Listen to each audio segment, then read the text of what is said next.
Bon, salut tout le monde, là on est en manifestation à Lille parce que je sais pas si vous avez suivi, mais c'est le nouveau Front Populaire, c'est-à-dire la gauche, qui a remporté les élections sur un programme clair, la retraite à 60 ans, l'augmentation des salaires, la reconnaissance de l'État de Palestine. Et puis comme Macron, il veut rien lâcher, qui veut garder le pouvoir, il a mis 50 jours avant de nommer un Premier ministre. Là, il s'est allié au Rassemblement National, aux fascistes, aux racistes, pour désigner un Premier ministre de droite. Donc maintenant ça suffit, il faut faire respecter la souveraineté des Français, il faut que le peuple dans ce pays se fasse respecter. Donc on est aujourd'hui partout en manif en France, il va falloir continuer les manifs parce qu'il y a plein de sujets urgents, les gens ils en peuvent plus, ils peuvent pas manger à leur faim. Et puis évidemment, il y a tout ce qui se passe à Gaza parce que le génocide il continue et la France elle peut faire des choses, elle peut arrêter d'envoyer des armes, elle peut prendre des sanctions économiques, diplomatiques, elle peut reconnaître l'État de Palestine. Alors elle peut le faire et elle doit le faire. Et c'est pour ça qu'on se bat, donc on lâche rien, on continue et rendez-vous dans les prochaines manifs. Merci monsieur le député. Et puis pour Réac One, vous pouvez vous présenter? Aurélien Lecoq, député de la première circonscription du Nord, notamment Lille, mais aussi là c'est Fâche Juvénile. Alors bonjour, Jamila, Réac One en direct, braderie de Hénin-Beaumont. Et voilà, on a nos deux camarades. Voilà, on va leur demander un petit peu leur ressenti du moment. Bertrand, tu veux commencer? Allez, ouais, eh ben écoute, invité par la France Insoumise, là sur la braderie d'Hénin-Beaumont, moi ça me touche beaucoup. En plus, c'est un endroit, je disais tout à l'heure, où j'ai pas mal travaillé il y a une quinzaine d'années. Et bah voilà, hein, la cause palestinienne qu'on partage avec nos amis de LFI. Quelques jours après quand même la désignation voilà, d'un Premier ministre. C'était pas vraiment prévu cette histoire, enfin prévu si, on l'a vu arriver quand même, on l'avait un petit peu bien malheureusement. Donc il y a des manifs hier quand même, hein, un petit peu partout, pour dénoncer quand même que le fait que nous on a appelé en tant que soutien à la cause palestinienne quand même à soutenir le nouveau Front Populaire. On en est donc un petit peu bien loin quand même de ce résultat. Ouais. Donc nous on est ravis d'accueillir aujourd'hui l'association France-Palestine Solidarité ici à Hénin-Beaumont. Donc voilà, comme vous le savez tous, aujourd'hui c'est un combat qu'on porte aussi nous aussi à la France Insoumise. Donc voilà, d'autant plus aujourd'hui avec ce qui se passe aujourd'hui à Gaza et dans l'ensemble des territoires palestiniens. Donc voilà, on se devait d'être là aujourd'hui et de continuer ce combat-là. Donc voilà, on lâche pas.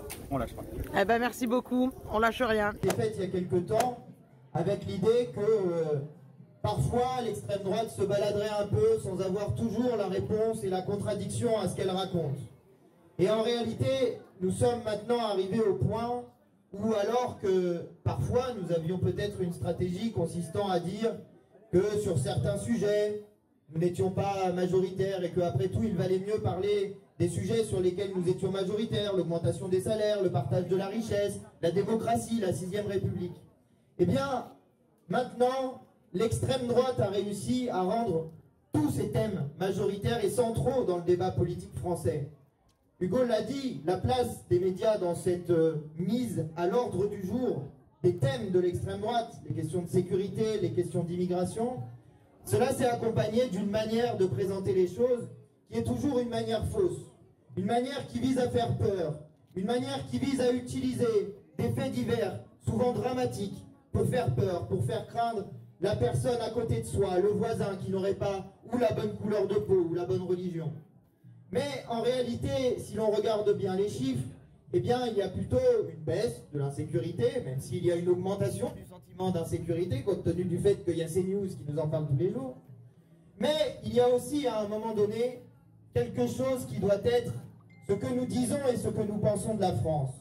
Parce que les gens du Rassemblement National ont très souvent à la bouche le mot patriotisme, sans savoir vraiment exactement ce qu'il veut dire. Le drapeau tricolore que nous chérissons est né d'une révolution, et pas n'importe laquelle, celle de 1789. Cette révolution a affirmé des grands principes, et le premier d'entre eux, c'est que la nation, en France, n'est pas un peuple ethnique, mais un peuple politique. La nation, cela veut dire le peuple souverain. Et être patriote, c'est défendre toujours la souveraineté du peuple. Or, cette souveraineté s'est exprimée dans les urnes. Parce que c'est comme ça que s'exprime la souveraineté du peuple. Par les urnes, par le vote, par la décision politique. Cette souveraineté s'est exprimée et à la surprise générale de la terre entière, elle a mis en tête la gauche dans l'élection législative, quoi qu'en disent les médias et M. Macron. Cette souveraineté s'est exprimée. Cette souveraineté s'est exprimée. Et ceux qui l'ont trahi portent un nom. M. Macron d'abord, qui a décidé pendant près de 60 jours, c'est-à-dire pendant près de 2 mois, d'empêcher l'arrivée au pouvoir de ceux qui veulent faire l'augmentation des salaires, l'abrogation de la réforme des retraites et le blocage des prix. Mais il faut le dire aussi avec clarté, puisque nous sommes à Hénin-Beaumont, dans la circonscription de Madame Le Pen. Madame Le Pen s'est comportée comme le paillasson d'Emmanuel Macron.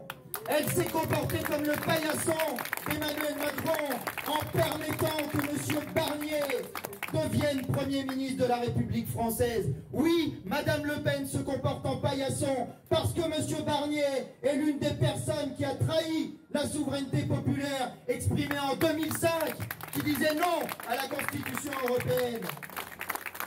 Oui, Madame Le Pen se comporte en paillasson quand elle permet à M. Macron de continuer la politique que pourtant le peuple français, dans son expression solennelle, a décidé de chasser d'un revers de la main en disant certainement pas celui-là, battu aux européennes, battu aux législatives et qui sera bientôt, je l'espère, destitué par la proposition de destitution que nous avons lancée.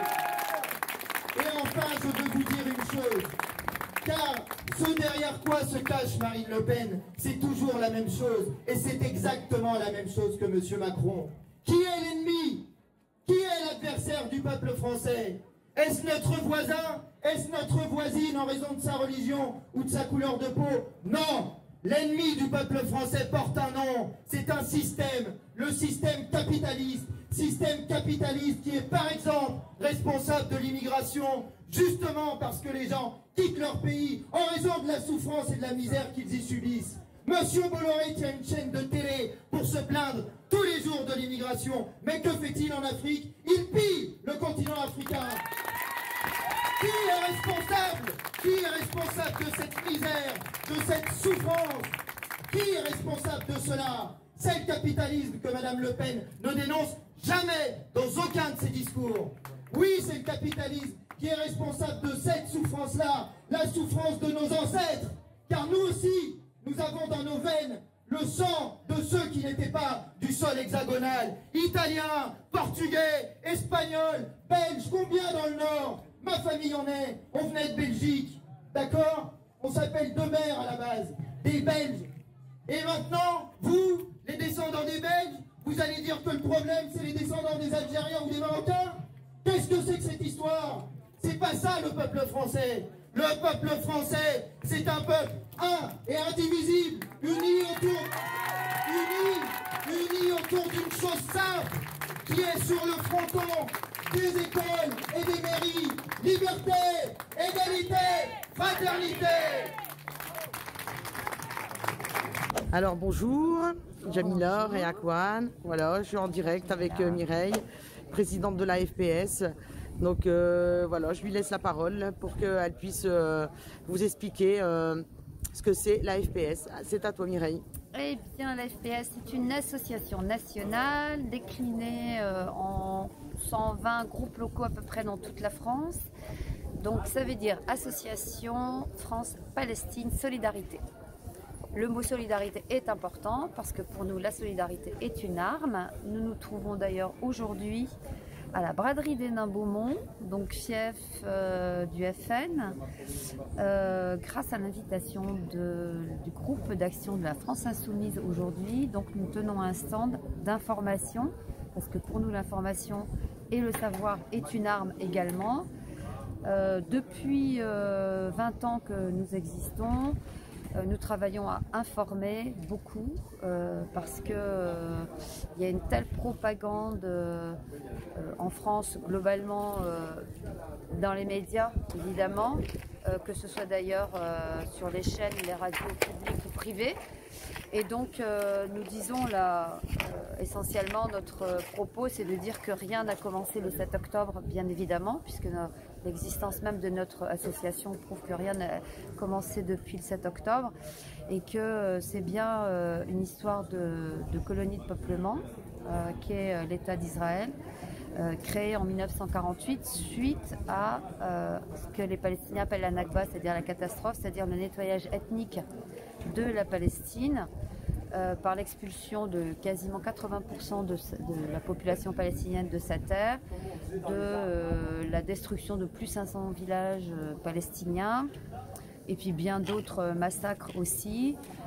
Nous parlons souvent, nous citons les villages de Der Yassin, de Tantoura ou de Najd pour rappeler que ces villages qui ont été rasés et sur lesquels se sont construites des colonies sont complètement illégales, reconnues enfin aujourd'hui par la Cour internationale de justice, et que c'est extrêmement important d'informer pour comprendre que cette histoire de colonie de peuplement a commencé aussi non pas le 7 octobre mais au 19e siècle, avec notamment la déclaration Balfour, qui était donc un Britannique, un diplomate britannique, et même bien avant une espèce d'entente entre deux empires, l'Empire français et l'Empire britannique, avec les accords dits Sykes-Picot, qui pendant la boucherie de la Première Guerre mondiale se partageaient toute la partie du Moyen-Orient, et donc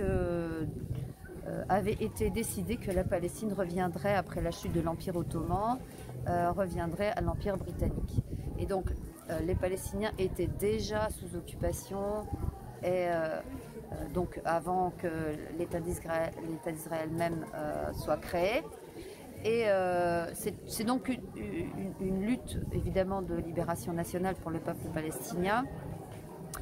Et aujourd'hui, on se trouve dans une situation particulièrement grave, dramatique, qui n'est que la poursuite en fait de ce qui a commencé depuis plus d'un siècle avec la naissance du mouvement sioniste, qui est donc un mouvement colonial, un mouvement raciste, puisque c'était la création d'un État exclusivement pour, entre guillemets, le peuple juif.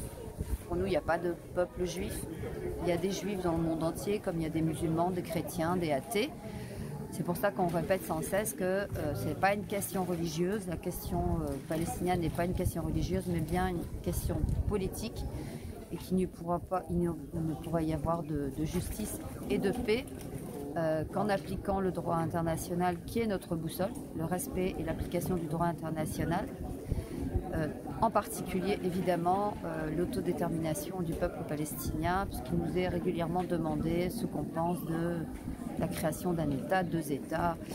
Et nous ne parlons pas à la place du peuple palestinien, c'est au peuple palestinien de décider de son autodétermination et de ce qu'il décidera.